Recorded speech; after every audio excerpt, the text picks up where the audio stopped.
আমার স্ত্রীর গায়ে প্রথম যেদিন আমি হাত তুলেছিলাম সেদিন সে শুধু ফ্যালফ্যাল করে আমার দিকে তাকিয়েছিল।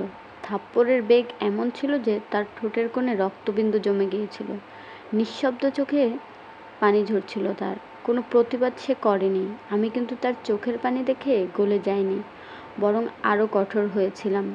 তারপর থেকে দেখলাম আমার সমস্ত কাজকর্ম বেশ গুছিয়ে করত। কোনো কাজে আর ঝামেলা ছিল না। তখন বুঝেছিলাম নারী জাতিকে মাথাতে নয়, পায়ের তলায় রাখতে হয়। বেশি আলগা দরদ দেখালে বিগড়ে যায় এরা। তাই তাকে কন্ট্রোলে রাখার জন্য পান থেকে চুন খসলেই মারতাম। একসময় দেখলাম আমার স্ত্রী আগের মতো আর চঞ্চল নেই। প্রয়োজন ছাড়া কথা বলে না, কোনো আবেগ আর দেখায় না। যা বলি বিনা বাক্যে করে দেয়। মাঝে মধ্যে মনে হতো যেন এখন রোবট নিয়ে বাস করছি। ওর হাসিমাখা মুখটা ভুলে গেছিলাম। এক রাতে দেখি স্ত্রী পাশে নেই। আমি মনে করেছিলাম হয়তো ওয়াশরুমে গেছে, কিন্তু অনেক সময় পার হয়ে যাওয়ার পরও আসছে না দেখে নিজেই উঠে গিয়ে দেখি সে ওয়াশরুমে নেই। বাইরে বারান্দায় জায়নামাজ বিছিয়ে নামাজ পড়ছে। বাজে তখন 3টা 25। হয়তো তাহাজ্জুদের নামাজ পড়ছে। খানিকক্ষণ আড়াল থেকে দেখলাম। মোনাজাতের সময় সিজদায় হয়ে ফুঁপিয়ে ফুঁপিয়ে কান্নার আওয়াজ শুনতে পেলাম। তার কান্না কখনোই আমার অন্তর অবধি পৌঁছায়নি। আগে অল্প কিছু হলেই ফ্যাঁস ফ্যাঁস করে কেঁদে ফেলতো, বড্ড বিরক্ত লাগতো। কিন্তু এই নামাজের কান্না দেখে কেমন যেন অন্তরে ভয় ঢুকে গেল। এই কান্না আমাকে হিম করে দিল। পাঁজর যেন কেউ আঘাত করছে, তেমন কষ্ট পাচ্ছিলাম। আমি আর দাঁড়াতে পারলাম না, চলে আসলাম ঘরে। শুধু মাথার ভেতর কাজ করছিল আল্লাহর কাছে সে কি এমন চাচ্ছিল যে এমন ফুঁফিয়ে ফুঁফিয়ে কাঁদছে সে।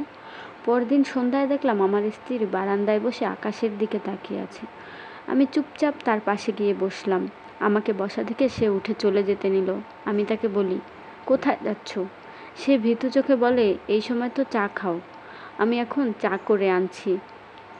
আরে চা লাগবে না এখন, তুমি আমার পাশে একটু বসো। আমার কথায় সে কিছুক্ষণ বোকার মতো চেয়ে রইল। তারপর বাধ্য মেয়ের মতো আমার পাশে খানিকটা দূরত্ব বজায় রেখেই বসে পড়ল। আমি ওর দিকে তাকিয়ে নরম সুরে বললাম, তোমার কি কোনো অভিযোগ আছে আমার প্রতি? এমন প্রশ্ন করতেই সে আমার চোখের দিকে তাকিয়ে থাকলো কিছুক্ষণ।